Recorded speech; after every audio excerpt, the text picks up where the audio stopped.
Hallo und herzlich willkommen zu einer neuen Ausgabe von Im Kopf des Trainers. Er war selbst Bundesliga-Profi, ist danach Trainer geworden, hat bei Arminia Bielefeld gecoacht, war Trainer beim VfB Stuttgart und seine letzte Station war bis 2022 bei Eintracht Frankfurt. Er war Cheftrainer der U19. Damit hallo und ganz herzlich willkommen, Jürgen Kramny. Hallo Jürgen. Hallo, guten Tag. Wie geht's gerade bei der Trainerfortbildung? Wir treffen uns gerade in Würzburg. Was kannst du so aufsaugen, auch als alter Hase, als Ex-Bundesligaspieler, als Ex-Bundesliga-Trainer? Ja, vieles. Also erstmal ist es super interessant, wie viele Leute von früher noch da sind, die man kennt, mit denen man zusammengespielt hat oder die man begleitet hat auf ihrem Weg oder auch die in der Region gewohnt haben. Und dann natürlich die Beiträge, die professionell vorbereitet werden, unterschiedlichster Art, auch in unterschiedlichster Sprache. Also mit Englisch, Liverpool-Englisch, das ist schon mal was ganz Spezielles. Also von dem her kann man viel raussaugen und macht riesen Spaß. Es ging am Montagmorgen gleich los mit der Trainerphilosophie, wie man die auch entwickelt. Was ist deine Philosophie als Trainer?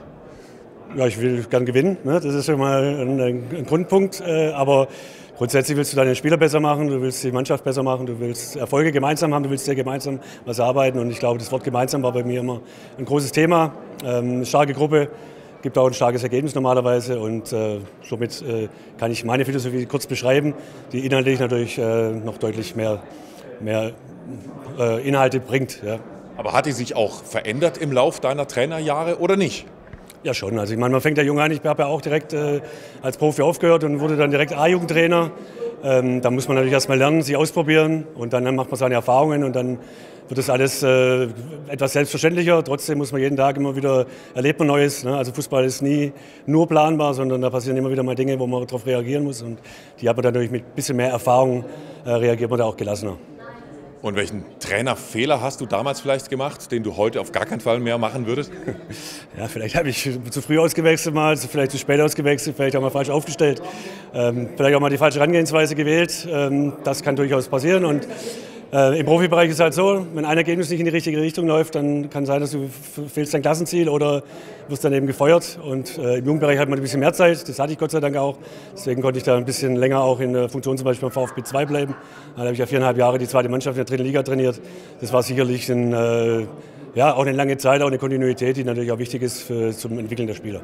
Und wir haben eine Gemeinsamkeit. Ich war vor über 20 Jahren Co-Trainer der U19 bei Eintracht Frankfurt am Riederwald. Deine letzte Station war eben auch diese U19 am Riederwald bei der Eintracht.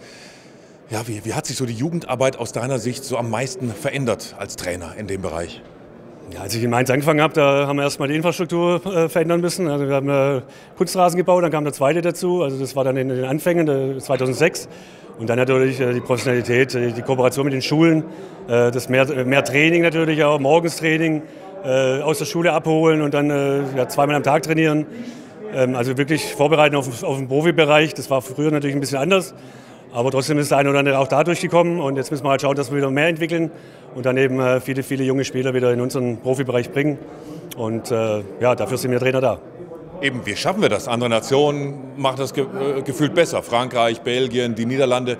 Wie kommt Deutschland da auch wieder hin, dass wir mehr eben junge Spieler dann auch wirklich zu Bundesliga-Profis und später zu Nationalspielern machen? Ja, ich denke, der DFB hat ja jetzt eine neue Idee dann auch, diese umsetzen, auch in den Ligen, dass da ein bisschen was anderes gemacht wird.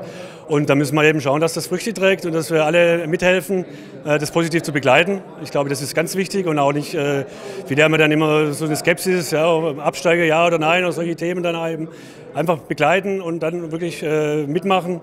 Gas geben und dann hoffen wir, dass wir die nächste Generation rausbringen. Mit Wirtz, Musiala haben wir wunderbare Vorbilder. Und wenn da noch ein paar hinterherkommen, glaube ich, dann haben wir in der Zukunft auch wieder gute deutsche Mannschaften. Was war für dich als U19-Coach bei der Eintracht die größte Herausforderung als Jugendtrainer? Ja, es ging schon ein bisschen auch um die Plätze. Der eine Rasenplatz, den wir uns dann teilweise auch teilen mussten, ne, das war dann auch nicht immer so einfach zu koordinieren natürlich auch. Die Jungs waren nicht in der Schulkooperation, manche hat man schon da, aber manche kamen erst abends. Da musste man eben auch die Trainingszeit manchmal steuern, manchmal erst um 19 Uhr trainieren, weil der Fahrdienst halt erst zu spät ankam. Also da waren unterschiedliche Themen, aber letztendlich ist das alles machbar. Und wie gesagt, wenn da nachher was rauskommt dabei, dann kann man sagen, der Junge war mal bei dir und hat vielleicht ein bisschen was gelernt und geht seinen Weg und dann sind wir da glücklich. Ja, welcher Spieler oder welche Ausbildung, die du einem Spieler gegeben hast, macht dich so heute noch so am stolzesten? Ja, ich denke mal, wenn ich jetzt Antonio Rüdiger sehe, den hatte ich damals in der U19 beim VfB, der durfte nicht spielen, kam von Dortmund, hat ein halbes Jahr mehr oder weniger darauf gewartet auf den Einsatz, dann kam er zur zweiten Mannschaft. hat er erstmal einen Schwimmunterricht gemacht, so ungefähr. Ja, hat er mal einen oder anderen Bock geschossen. Und dann hat er einfach gelernt. Ja, er hat beim Profis trainiert, er hat gemerkt, wie er nicht agieren kann und wie er agieren muss, damit die Spieler halt keine Lust haben, gegen ihn zu spielen. Und ich glaube, das hat man gesehen jetzt in den letzten Jahren. Champions League-Sieger mit Chelsea, mit Real Madrid und Nationalspieler unangefochten und der beste Zweikämpfer, den wir haben. Und ein Riesenvorbild, denke ich, auch für junge Verteidigergenerationen, die da anschauen können, was man mit viel Wille machen kann, aber natürlich dann auch eine Qualität entwickelt. Und da war er sicherlich einer, der ganz vorne dabei ist. Er gilt ja auch als absolutes Mentalitätsmonster, wenn man ihn auf dem Platz sieht oder neben dem Platz oder auch wirklich allein schon in den Zweikämpfen gegen absolute Weltstars. War er damals auch schon? Hast du diese Mentalität schon gespürt? Oder hat sich die entwickelt von diesem 18-jährigen Antonio Rüdiger zum heutigen Real Madrid-Star?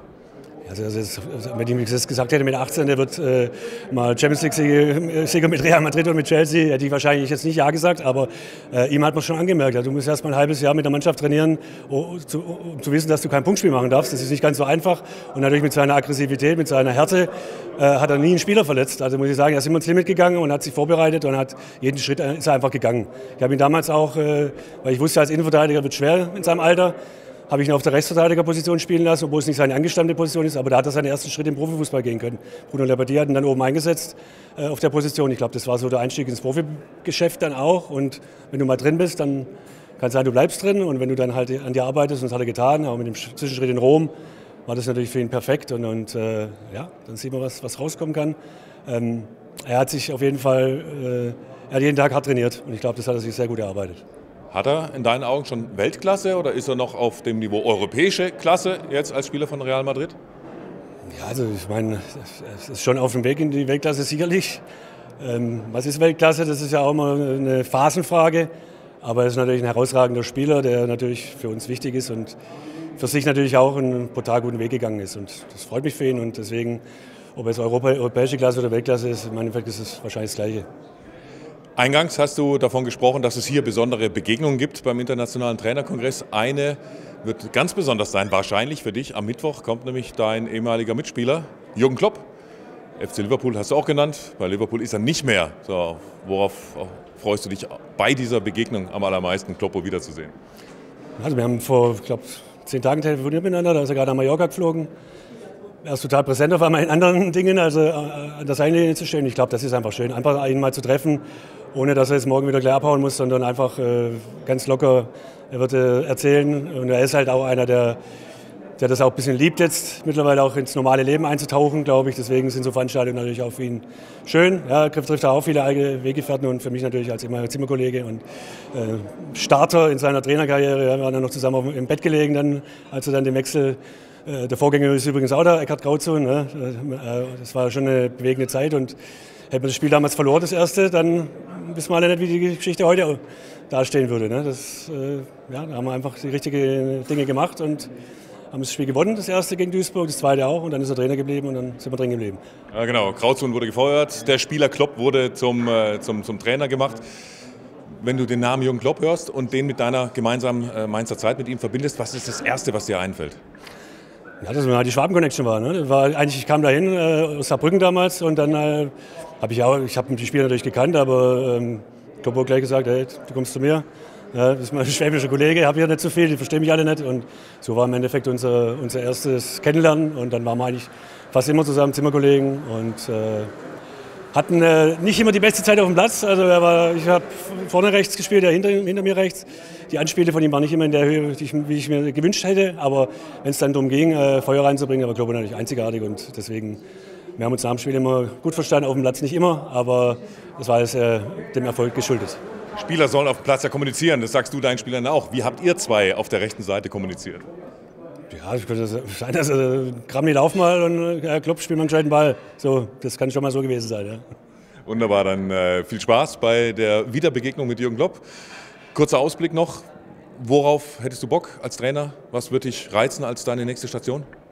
Ich denke so, meine längste Phase, deswegen auch VfB 2, habe ich ja vorher gesagt, so der Übergangsbereich, glaube ich schon, dass ich mit jungen Spielern, die Profi werden sollen, wollen, dass ich da schon ein Gespür dafür habe. Ich glaube, sowas könnte mir wieder Spaß machen.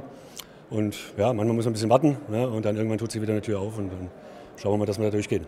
Dann alles Gute dafür. Danke, lieber Jürgen Kramny, dass wir dir in den Kopf des Trainers schauen durften. Alles Gute und danke. Bis bald. Gerne, vielen Dank. Danke, ciao. Ciao.